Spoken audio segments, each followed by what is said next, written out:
Selamat sore pemuda-pemudi Grafe. Gimana kabarnya? Oke, selamat tahun baru semua ya. Ya, puji Tuhan. Tidak terasa 2023 sudah berlalu. Kita masuk di tahun yang baru. Itu tahun 2024. Puji Tuhan. Dan itu artinya dalam setiap waktu kita harus mengucap syukur kepada Tuhan. Wow. Tahun lalu salah satu nenek saya di kampung tidak sampai di tahun baru. Ada juga teman dan banyak kejadian lah. Tetapi puji Tuhan kita semua bisa hidup, bisa ada dan berkumpul untuk memuji Tuhan. Oke, baik, kita akan belajar firman Tuhan. Mari kita buka Alkitab kita.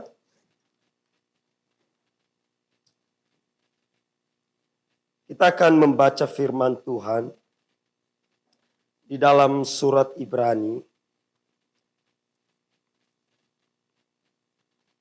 Oke, kita akan belajar dari surat Ibrani pasal 12. Surat Ibrani pasal 12. Kita akan baca ayat pertama dan kedua. Oke, surat Ibrani pasal 12 ayat 1 dan 2. Mari kita baca secara bersama-sama. 1, 2, 3. Karena kita mempunyai banyak saksi bagaikan awan yang mengelilingi kita. Marilah kita menanggalkan semua beban dan dosa yang begitu merintangi kita. Dan berlomba dengan tekun dalam perlombaan yang diwajibkan bagi kita. Marilah kita melakukannya dengan mata yang tertuju kepada Yesus yang memimpin kita dalam iman dan yang membawa iman kita itu kepada kesempurnaan, yang dengan mengabaikan kehinaan tekun memikul salib ganti sukacita yang disediakan bagi Dia yang sekarang duduk di sebelah kanan tahta Allah.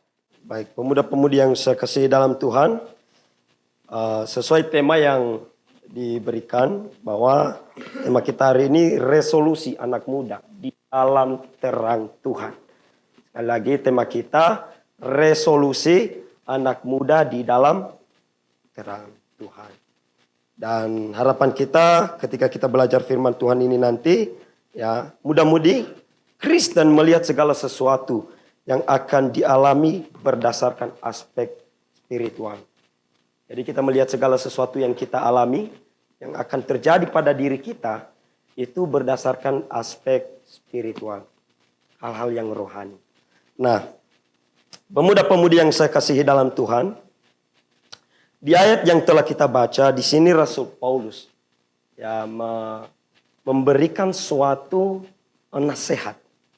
Sekaligus sebenarnya ini perintah bagi setiap orang yang berlomba. Kalau Anda baca di dalam surat Ibrani pasal 11, di situ sudah diberitahukan bahwa ini loh para pahlawan iman.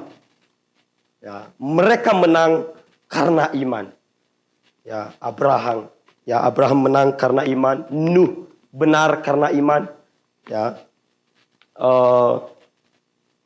Ada banyak pahlawan iman di dalam surat Ibrani dan ini memotivasi kita sebagai orang Kristen untuk selalu menang di dalam iman. Dan pasal 12 ini dorongan bagi orang Kristen yang sudah diselamatkan bahwa dalam hidup, ya, dalam hidup kita sebagai orang Kristen, masa kita tinggal di dunia akan banyak, ya, kondisi, keadaan, cobaan yang akan kita alami. Ya. Tetapi Rasul Paulus memberitahukan bahwa jikalau engkau mau menang, ya, matamu itu, pandanganmu itu harus tertuju kepada Yesus. Nah, resolusi anak muda di dalam terang Tuhan. Saya cari kata arti resolusi. Jadi ketika saya search di Google, artinya itu sama dengan kalau kita katakan program. Ya, jadi program anak muda di dalam terang Tuhan. Atau apa hal yang dilakukan anak muda di dalam terang Tuhan untuk 2024. Ya, jadi apa rencana kita sebagai anak muda di dalam terang Tuhan? Nah, teman-teman yang saya kasihi dalam Tuhan, ini penting. Di luar sana saya selidiki, ada banyak resolusi yang dilakukan. Ada orang yang berencana apa? Menjaga kesehatan. Wah, ke rumah sakit, makan buah. Ada juga yang diet. Jangan sampai gemuk ini. Ya kan? Ya jaga sampai ini. Ada juga rencana yang di waktu ini saya akan menikah. Sehingga dia mempersiapkan jauh-jauh hari. Dan di waktu yang ditentukannya itu bisa tercapai dengan baik. Tetapi pada sore hari ini, teman-teman yang saya kasihi dalam Tuhan, saya mau kita belajar sesuatu yang memiliki nilai yang tinggi dari semua yang duniawi miliki. Atau yang direncanakan oleh duniawi. Ya, oke, baik. Ya, menjaga kesehatan, merencanakan pernikahan, apalagi rencana mengembangkan diri dalam hidup bermasyarakat, itu semua baik. Tetapi alangkah lebih baik bagi kita jika kita belajar sesuatu yang lebih bernilai. Orang pintar itu ya orang pintar itu mengejar sesuatu yang lebih memiliki nilai yang tinggi.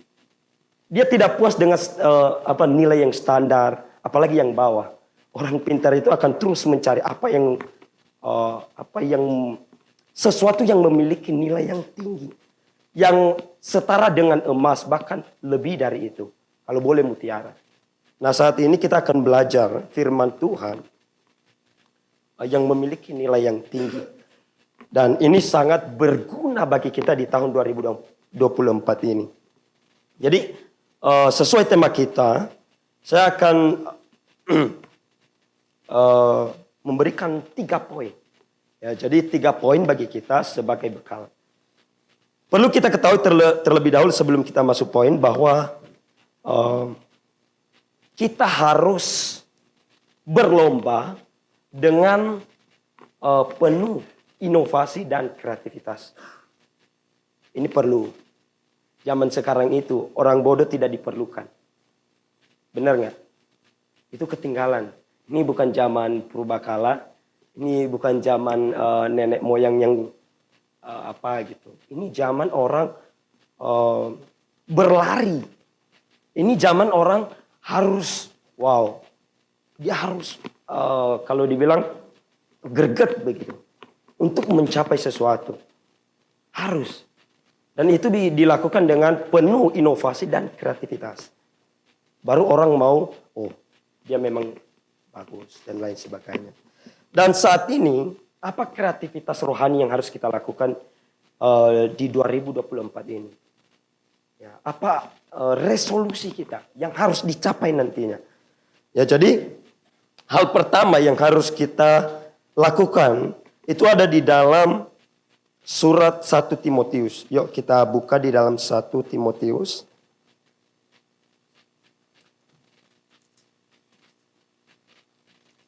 Di dalam surat 1 Timotius pasal 4.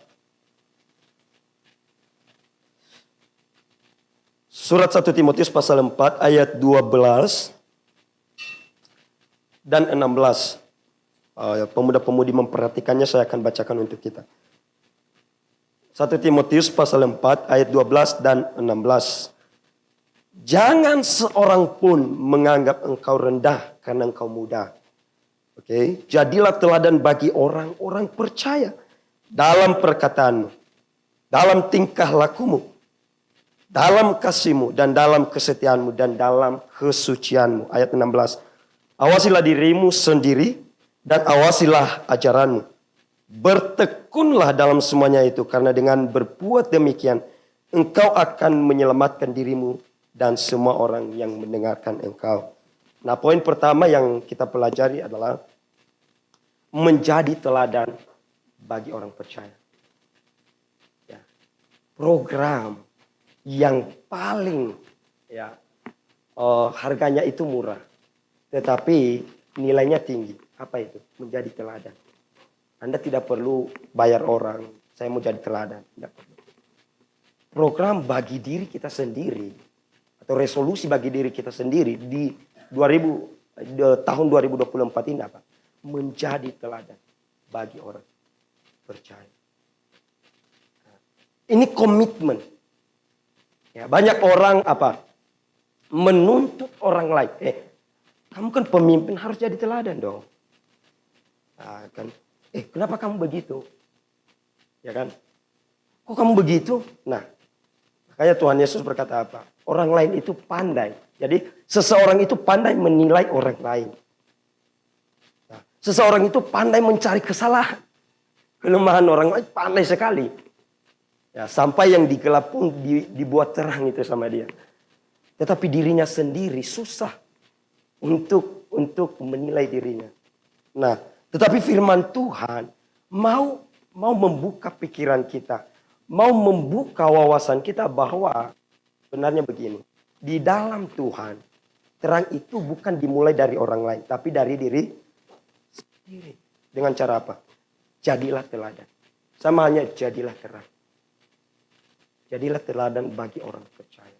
Oh, teman-teman yang saya kasihi dalam Tuhan. Satu filosofi saya dapat bahwa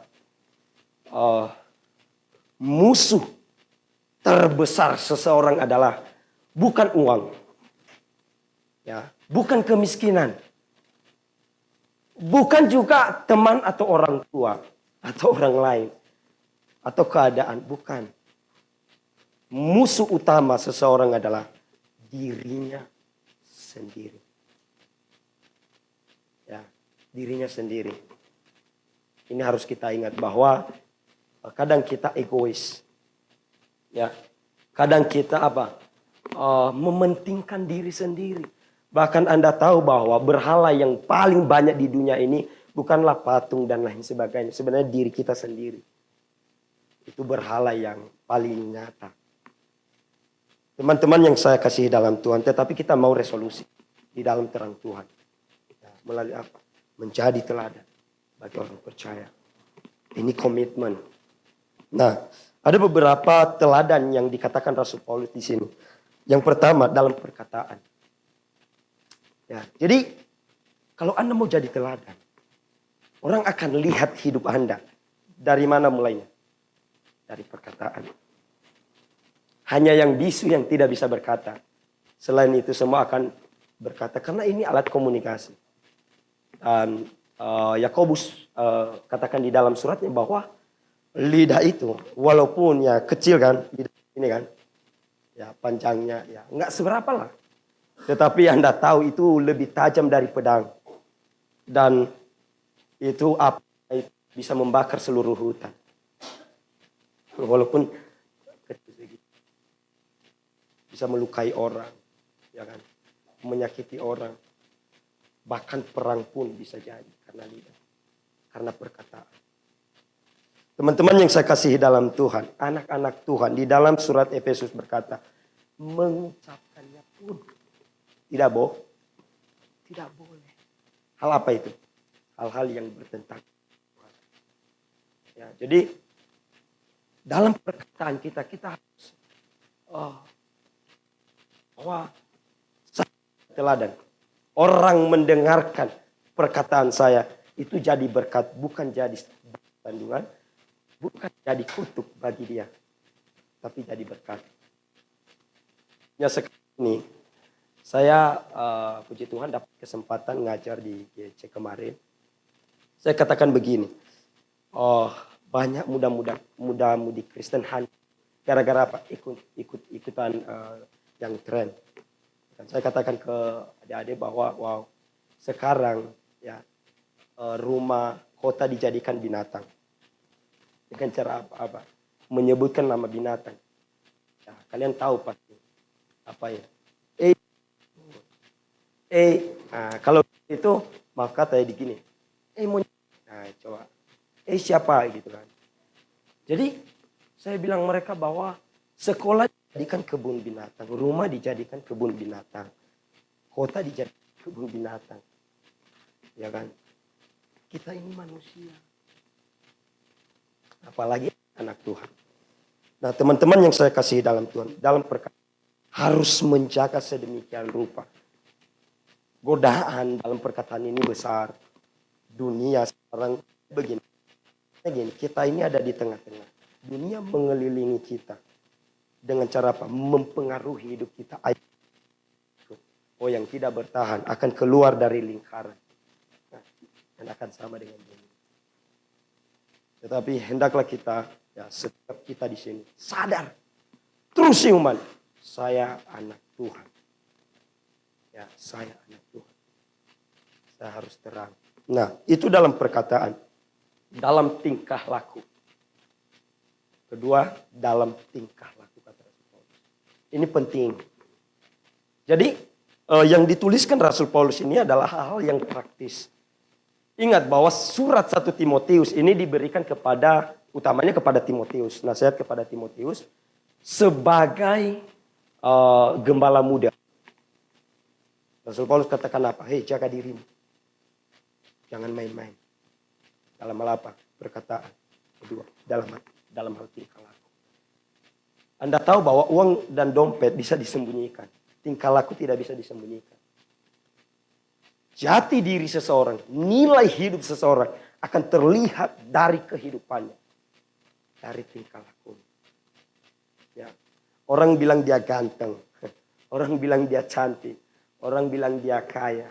Orang bilang dia apa. Semuanya itu. Tapi kalau Anda hidup bermasyarakat. Kalau kehidupan seseorang itu. Moralnya itu sangat rendah bagi masyarakat. Anda itu sampah. Benar nggak? Lu itu sampah. Itu nggak benar. Ada satu kawan saya dulu kaya sekali. Ya, punya uang. Tetapi mabuk-mabukan. Ya, dan melawan orang tua. Ya kan. Gantung, sangat gantung. Banyak cewek kejar-kejar dia. Ya. Tetapi masyarakat nilai dia apa? Sampah itu sampah. Sampah keluarga. Sampah masyarakat. Benar nggak? Ya jadi kebahagiaan, kekayaan dan lain sebagainya itu sebenarnya harus dimulai dari diri sendiri. Bukan dari ini. Salah. Dari diri sendiri. Dalam perkataan. Dalam tingkah laku. Dalam apa lagi? Dalam kasih. Oh, Kristen itu identik dengan kasih. Ya. Di dalam 1 Yohanes berkata, siapa yang tidak mengasihi, itu sama hanya dia tidak mengasihi Allah. Begitu kerasnya perintah itu. Nah, teman-teman yang saya kasih dalam Tuhan, dalam kasih, seberapa besar kasih kita kepada orang lain? Sangat besar. Sampai bukan hanya yang miskin, ya, bukan yang miskin kita buat tingkah lakunya bagus, tetapi kasih kita itu apa? Orang yang masuk neraka kita bawa ke surga. Nanti akan kita bahas lebih dalam lagi melalui apa? Injil. Kasih kita itu besar, kasih Pak Suento itu besar, kasih Grafe itu besar. Orang yang masuk neraka dibawa ke surga. Tidak ada kasih yang lebih tinggi dari itu. Maka tiap-tiap kita yang sudah mendapat kasih itu, bagikan. Ya, bagikan. Dalam hal apa lagi? Keempat, kesetiaan. Nah, di zaman sekarang ini, ya, makanya orang-orang tua dulu itu, apalagi pernah saya dengar dari orang tua saya juga, dan dari tetangga, mereka bilang, aduh anak muda sekarang itu ya, tidak cukup satu pasangan. Itu harus banyak stok gitu. Nah, ya kan. Sekarang bukan hanya laki-laki, cewek juga. Anda ikut di ini nggak berita gitu kan. Atau di Facebook, YouTube. Ya. Soal setia ini jarang didapat sekarang di dalam kehidupan anak muda. Susah sekali. Oh teman-teman yang saya kasihi dalam Tuhan. Kalau Anda tidak setia, efeknya itu besar. Efeknya itu besar. Ya. Yang paling jelas itu akan terasa bagi yang punya keluarga. Misalnya istri tidak setia kepada suami. Itu tidak bisa dikembalikan lagi. Ibarat kain yang sobek gitu kan. Mau disatukan lagi. Itu walaupun disatukan itu dijahit ada bekasnya gitu. Tapi sudah ada bekasnya. Susah. Nah itu hanya contoh. Tetapi di dalam Tuhan kita harus setia. Dalam setiap tanggung jawab rohani kita. Apa tanggung jawab Anda di dalam Tuhan? Ya. Setia berjemaat. Ya kan? Setia apa lagi? Setia menjaga kekudusan. Setia membaca firman Tuhan. Dan lain sebagainya. Harus setia. Ya. Sehingga perkataan, ya kan, tingkah laku kasih itu utuh. Ya. Sifatnya itu utuh. Jadi begini, saya pernah ngajar agama, ya saya ngajar agama. Di situ juga saya dapat satu pelajaran bahwa cinta kasih ya yang jujur dan murni itu akan terlihat dari kesetiaannya. Anda tahu orang muda yang gini, dia itu hanya modus, dia itu hanya mencari untung dan lain sebagainya. Itu akan terlihat dari kesetiaannya. Ya, seberapa setia dia kepada Anda. Nah, kalau misalnya gini, Anda masih lagi makmur ini secara dana gitu kan, uang. Wah, ini kalau boleh ya malam ini harus siang lagi begitu kalau boleh, biar bisa sama-sama lagi. Tapi ketika Anda kere, ya kan, jatuh ekonominya kan, hilang dia, di situ kelihatan. Jadi pengajarannya begini, saya mau kasih tahu kita bahwa di dalam kehidupan Anda tidak boleh ada pemikiran seperti itu. Tidak boleh ada kehidupan seperti itu. Ya. Yang sifatnya mencari untung, yang sifatnya apa? Merugikan orang lain. Yang sifatnya apa? Tidak setia. Ya, buruk sekali karakter itu. Apalagi kepada Tuhan. Ya, salah satu, saya lupa siapa tokoh, ya salah satu tokoh di dalam sejarah abad pertengahan itu, ketika dia mau dibakar, ya, gereja yang membakar dia ini berkata begini, asal kau sangkal kesetiaanmu kepada Tuhan Yesus, kau bebas. Dia bilang apa? Di umur saya, kalau tidak salah kurang lebih 80 tahun. Tuhan Yesus setia kepada saya. Bagaimana mungkin saya mendustai Tuhan saya? Bagaimana mungkin katanya? Jadi teman-teman yang saya kasihi dalam Tuhan. Sekarang ini ateis berkembang. Ya kan? Kompromistik berkembang. Wah, rame banyak sekali.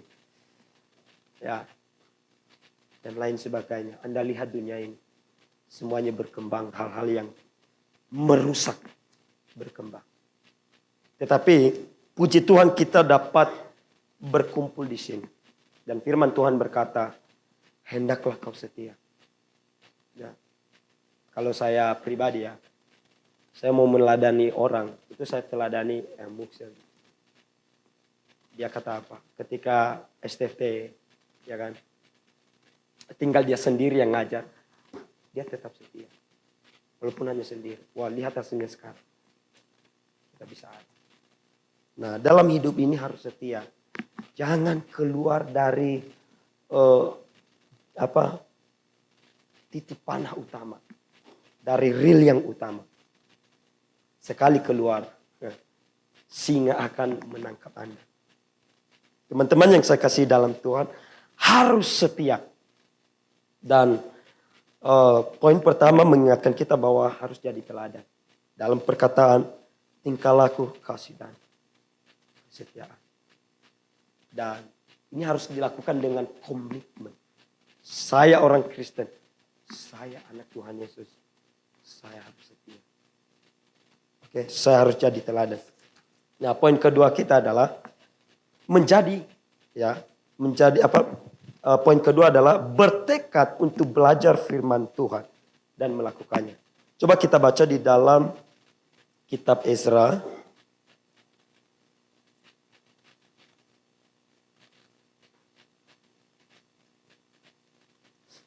Di dalam kitab Ezra pasal 7 ayat 10.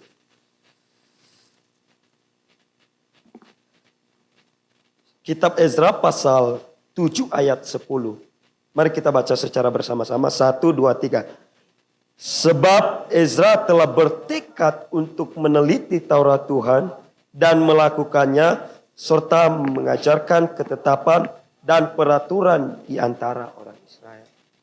Nah, sedikit sejarah bagi kita. Kalau Anda lihat di Ezra pasal 7 ayat 6, di sini dikatakan Ezra ini berangkat pulang dari Babel. Ezra berangkat pulang dari Babel. Nah, jadi ceritanya begini, ketika Tuhan menghukum orang Israel yang tidak mau masuk Kanaan, Tuhan bilang apa?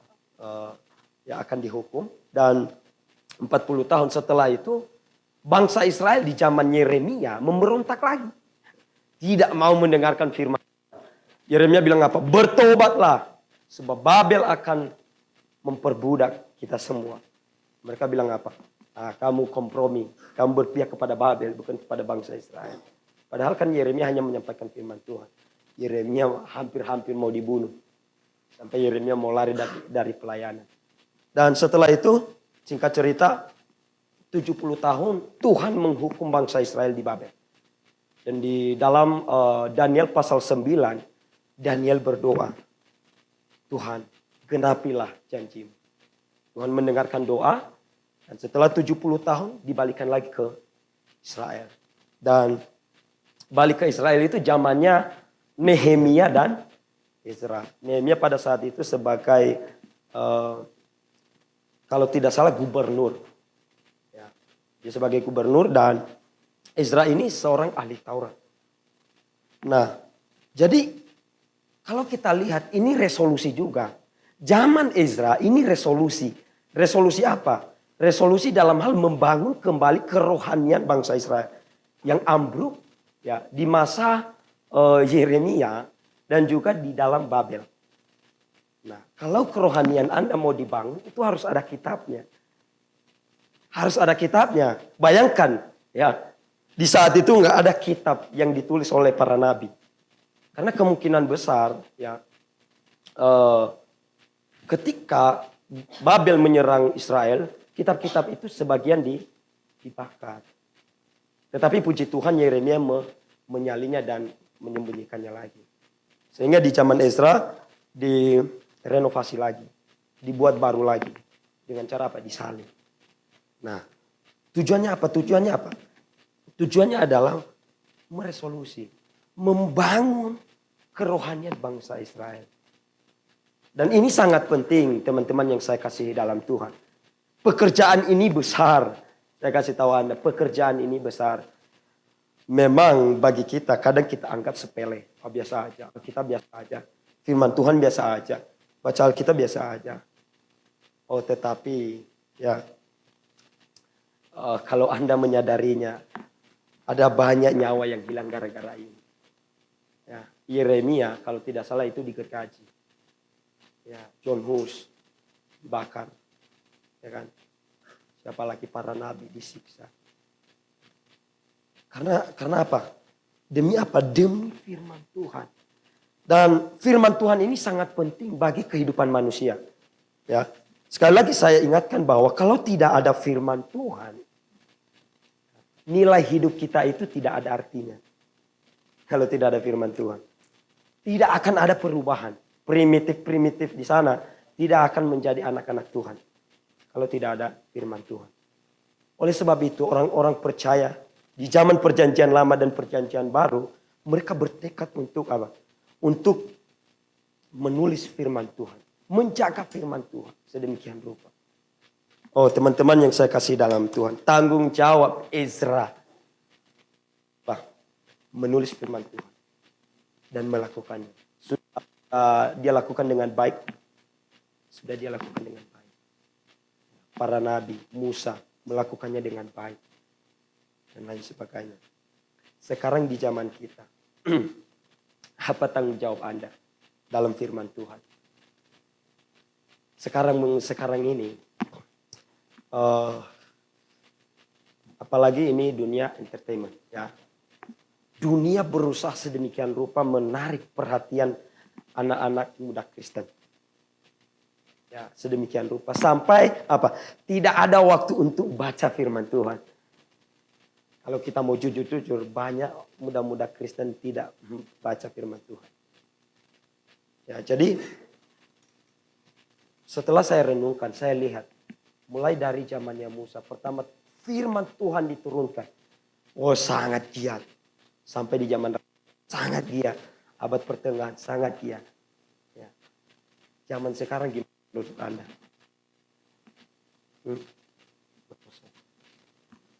Merosot, saya kasih tahu merosot. Kalau Pak Suento tanya apa? Siapa di sini yang sudah baca Alkitab 1 kali dalam 1 tahun? Siapa? Teman-teman yang saya kasih dalam Tuhan, ini tanggung jawab kita. Sangat penting untuk menguasai firman Tuhan.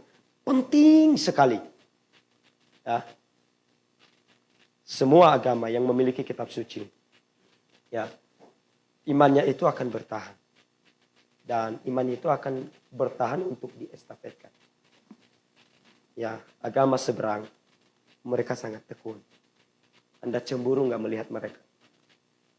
Sampai dibilang apa? Bukti ini firman Tuhan kami bisa hafal. Wow. Mereka menghafalnya sedemikian rupa. Padahal itu bukan bahasa Indonesia. Mereka bisa menghafal. Dengan tujuan apa? Dengan tujuan bahwa satu mempertahankan iman. Mereka katanya. Tetapi bagi kita orang Kristen, kita berseru ini kebenaran. Ini firman Tuhan. Tetapi di lain sisi, ya kita lihat sebelah mata. Biarin aja. Bagi saya dan mungkin saya udah share ya. Beberapa teman kami diskusi, kita buat program yuk. Salah satunya baca Alkitab. Ya. Sekarang udah sampai Matius pasal 10. Depan sampai. Sebenarnya ini hal yang bagus bagi kita untuk membaca firman Tuhan. Kalau Anda membaca firman Tuhan dan menguasainya, ya, dengan firman Tuhan ini, ya, Anda akan kuat. Ya, Anda akan kuat. Di zaman sekarang ada banyak konselor. Sebenarnya, ya, ada banyak orang yang stres. Ada banyak orang yang frustasi. Ada banyak orang yang berseru, Tuhan tolong, gitu kan. Tuhan gimana ini, gimana itu. Sebenarnya begini, kalau kita melakukan tanggung jawab utama kita, langkah pertama yang benar, maka pikiran kita akan jadi waras kembali dengan cara apa? Baca firman Tuhan. Ini benar saya katakan, dalam hidup saya, ketika saya kadang frustasi, kadang bertanya Tuhan, aduh saya ini gak ada uang gimana, masa depan saya ini gimana ini Tuhan. Gak ada persiapan apa dan lain sebagainya. Rasa khawatir itu menggerogoti hidup saya. Tetapi saya baca firman Tuhan, saya kuat lagi. Oh benar loh. Ya kan? Satu hal ketika Pak Stephen khotbah di chapel mahasiswa, dia berkata apa? Satu ayat yang dia pegang. Mazmur pasal 23 ayat 37. Dahulu aku muda, sekarang aku sudah tua. Tidak pernah aku melihat, ya kan? Orang benar ditinggalkan dan anak cucunya minta-minta roti. Pak Stephen khotbahkan itu dan dia berkata nyata dalam hidup saya. Ya kan kita lihat kan. Gimana? Pak Suhento juga. Jadi Anda mau apa? Kekuatan dari Anda mau apa? Semangat. Anda mau apa? Kalau mau dicas, kalau baterainya itu lemah pakai ini. Nah, cas lagi gitu. Cas lagi. Jadi kuat. Sebenarnya gini, kalau orang mau pikirannya itu yang ngaco-ngaco itu apa? Semuanya yang seolah-olah tidak ada lagi solusi Tuhan. Baca firman Tuhan. Maka tidak ada yang gila sebenarnya. Dengan terus terang saya katakan tidak ada yang gila. Karena semua solusi ada di dalam firman Tuhan. Ya, itu yang pertama bahwa melalui firman Tuhan kita kuat. Dalam hidup ini kita kuat. Yang kedua, kalau kita menguasai firman Tuhan, membaca firman Tuhan dan melakukannya, ya kita akan sukses. Ini yang kedua, bahwa kita akan sukses. Utamanya itu secara rohani. Anda akan sukses secara rohani. Di dalam Mazmur pasal 1 ayat 2 dan 3 dikatakan apa? Coba kita baca biar lebih komplit. Tetapi yang kesukaannya ialah Taurat Tuhan. Ya. Dan yang merenungkan Taurat itu siang dan malam. Ia seperti pohon yang ditanam di tepi aliran air. Yang menghasilkan buahnya pada musimnya. Dan yang tidak layu daunnya. Apa saja yang diperbuatnya berhasil. Orang yang menguasai firman Tuhan, melakukannya, itu akan berhasil. Itu secara rohani. Anda benar nggak? Itu pertama. Bisa dipungkiri juga, Anda akan berhasil secara ekonomi. Ya. Dalam pekerjaan bisnis. Dalam apa? Ya memang kita tidak tekankan teologi sukses. Tetapi ini efek. Anda ingat kisah Yusuf? Secara rohani dia menang dari tante Tante Potifar dia menang melawan Godaan. Tetapi tidak bisa dipungkiri dia juga menang secara Secara ekonomi. Sukses dalam pekerjaan, sukses dalam hal apa? Dia sukses. Sampai-sampai dia jadi gubernur. Wah, teman-teman yang saya kasih dalam Tuhan. Sebenarnya tidak perlu kita cari siapa yang ahli gitu kan. Ahli solusi sukses. Konselor hidup bahagia dan lain sebagainya. Firman Tuhan. Ya, firman Tuhan. Nah, teman-teman yang saya kasihi dalam Tuhan, lakukan langkah utama ini. Ya, kalau Anda lakukan, maka hidup Anda akan benar dan Anda akan berbahagia. Tetapi dengan syarat konsisten.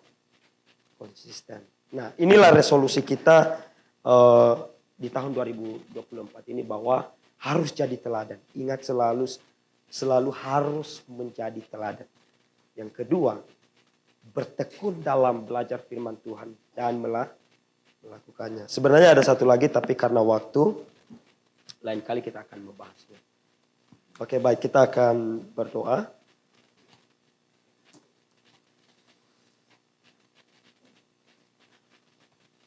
Bapak Sorgawi, kami muda-mudi Kerafe telah belajar firman-Mu Tuhan. Engkau hidup Tuhan dan firman-Mu hidup.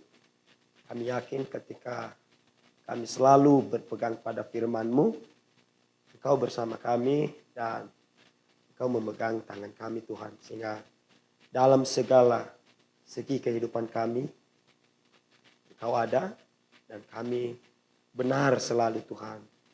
Dan selalu sukses dalam apa yang kami rencanakan untuk pelayanan-Mu Tuhan. Dan juga dalam kehidupan kami sehari-hari.